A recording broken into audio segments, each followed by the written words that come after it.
स्कर्दू के जज साहब एक वाकया बयान करते हैं। वाकया कुछ यूँ है कि स्कर्दू के एक जज साहब वाकया सुनाते हुए बताते हैं कि मेरी अदालत में एक नौजवान वकील था।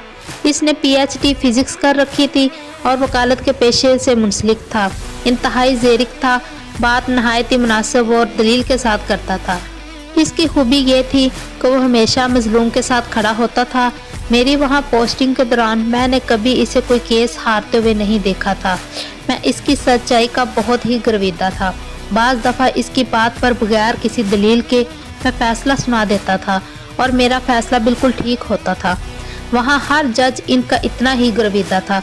पूरी अदालत में सब ही इनका इतना एहतराम करते थे। बाज़ मौक़ों पर जज साहिबान इनसे केस डिस्कस करके फ़ैसला करते थे।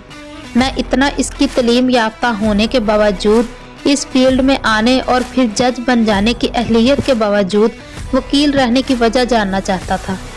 बहुत कोशिश के बावजूद अपने तजस्सुस के हाथों मजबूर होके मैंने ये सवाल इनसे पूछ ही लिया। इसने बताया कि मेरे नाना इंतहाई गरीब थे। इनकी औलाद में बस 2 बेटियां ही थी। इन्होंने भट्टे पर मेहनत मजदूरी करके अपनी बेटियों को तालीम दिलवाई, इनकी परवरिश की और फिर इनकी शादियां की। मेरी वालदा की किस्मत अच्छी थी, वो गवर्नमेंट स्कूल में टीचर लग गई, जबकि मेरी खाला को सरकारी मुलाजमत न मिल सकी। मेरे नाना ने भट्टा से कर्जा लेके अपनी बेटियों की शादी की। मेरी वालदा ने घरेलू अखराजात से बचत करके मेरे नाना का कर्ज उतारने में मदद की, मगर फिर मेरे वालिद साहब ने इनको मना कर दिया तो मेरे नाना खुद ही कर्ज के औज मजदूरी करने लगे। जबकि दूसरी तरफ मेरी खाला के यहाँ कोई औलाद न थी। इन्होंने मेरे खाला को बहुत तंग करना शुरू कर दिया। मेरे खालू ने कई बार मारपीट करके मेरी खाला को घर से बाहर निकाला। फिर गांव वालों की मुदाखलत से इनको राज़ी करके भेजा गया और तीसरे महीने फिर ससुराल वालों के हाथों मार खा के वालिद की दहलीज पे आ बैठी। यहाँ तक कि आखिरी बार जब इनके ससुराल वाले इनको लेके गए तो इनके शौहर ने दूसरी शादी कर ली और मेरी खाला को इस शर्त पर साथ लेके गए कि हामी भरी के घर के सारे अखराजात मेरे नाना उठाएंगे। मेरे नाना बेटी का घर बसाने की खातर मज़ीद मकरूज होते गए और फिर सर्दियों की एक धुंध में लिपटी हुई सुबह को जब वो साइकिल पे जा रहे थे तो गन्ने से भरे ट्राले के नीचे आके इस दुनिया से कूच कर गए। जब मेरे नाना फौत हुए तो तब भी वो बहुत मकरूज थे। मेरी वालदा ने मेरे वालिद से चोरी अपना जेवर बेच के मेरे नाना के कर्ज अदा किए और इनकी तदफीन का इंतज़ाम किया। इस मामले में मेरे ददियाल वालों ने मेरी वालदा से कोई तावन ना किया, यहाँ तक कि मेरे वालिद भी ना रहे। नाना की वफ़ात के बाद मेरे खाला के ससुराल वालों ने मेरी खाला को मजबूर करना शुरू कर दिया कि वो मेरी वालदा से घर के अखराजात का मुतालबा करे।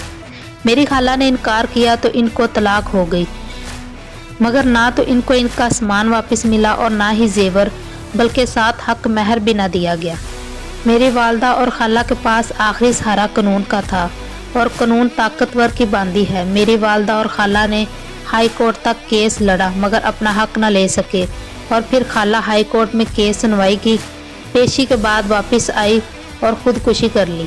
इनकी तदफीन भी मेरी वालदा के ज़िम्मे थी। मेरी वालदा ने ये काम भी बखूबी अंजाम किया, मगर बहन की मौत के बाद इनका चेहरा बुझ गया। यहाँ तक कि मेरी कामयाबी पर मेरी वालदा खुश न होती।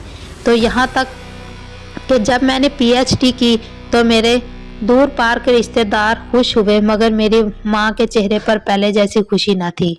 मैंने इस रात मसल्ले पे बैठी दुआ मांगती अपनी माँ को अपने सीने से लगा लिया और पूछा कि आपकी क्या वजह है आपकी उदासी की। मेरी वालदा ने मसल्ले को तह किया और कहा, मैं चाहती हूँ कि तुम वकील बनो। ज़िंदगी में पहली बार मेरी वालदा ने किसी ख्वाहिश का इजहार किया था। मैंने वजह पूछी तो मेरी वालदा ने उल्टा सवाल दाग कर दिया कि क्या तुम्हें पता है कि आपकी खाला ने खुदकुशी क्यों की थी। मैंने कहा नहीं। तो मेरी वालदा ने जवाब दिया कि तुम्हारी खाला के पास वकील की फ़ीस अदा करने के पैसे नहीं थे तो वकील ने जिस्म का तकाजा किया। मेरी खाला ने इसी दिन घर आके खुदकुशी कर ली थी। इसी दिन मेरे दिल में ये ख्वाहिश आई थी कि मैं अपने बेटे को वकील बनाऊंगी, ऐसा वकील जो पैसों के ओर जिस्म का मुतालबा नहीं करेगा, ऐसा वकील जो मजलूम को इंसाफ छीन के लेके देगा। मगर मैं कभी भी तुम्हारे वालिद और तुम्हारे डर से इस ख्वाहिश का इजहार नहीं कर सकी। میری والدہ نے بات مکمل کر کے رونے لگی تو میں نے ان کے قدم چومے اور وعدہ کیا کہ میں ایسا ہی وکیل بنوں گا، اور پھر وکالت میں داخلہ لے لیا۔ میرے اس فیصلے سے تمام فیملی ممبران اور دوست احباب حیران تھے، مگر میری والدہ بہت ہی خوش تھی۔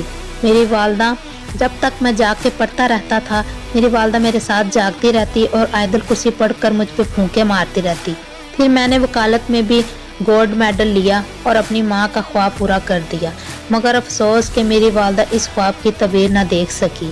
میں وکیل بننے کے بعد ہمیشہ سچ کے لیے ہی لڑا۔ میں نے کبھی کسی ظالم کو سپورٹ نہیں کیا۔ میں ہر کامیابی پر اپنی والدہ کے کبے پہ جاتا ہوں، مگر ایک عرصہ تک میری والدہ مجھے خواب میں نہیں ملی۔ چند ماہ پہلے میں نے ایک یتیم لڑکی کا کیس لڑا، نہ صرف اس کا سامان بلکہ حق مہر بھی لے کے دیا، بلکہ اس کے بچوں کا ماہانہ خرچ بھی لے کے دیا۔ اس دن جب اپنی والدہ صاحبہ کی قبر پہ گیا تو رات کو میری والدہ میرے خواب میں مجھے ملی اور مصلے سے اٹھ کے مجھے سینے سے لگایا اور مجھ پہ کچھ پڑھ کے پھونکا۔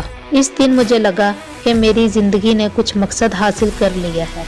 مجھ میں اہلیت ہوتے ہوئے بھی جج نہ بننے کی وجہ یہی ہے۔ بطور جج مجھ پہ کوئی پریشر بھی آ سکتا ہے، مگر بطور وکیل مجھے کوئی مجبور نہیں کر سکتا۔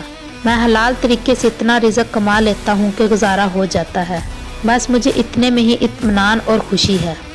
جج صاحب نے بتایا کہ پہلی بار مجھے احساس ہوا کہ عزت عہدے میں نہیں ہوتی، اعمال میں ہوتی۔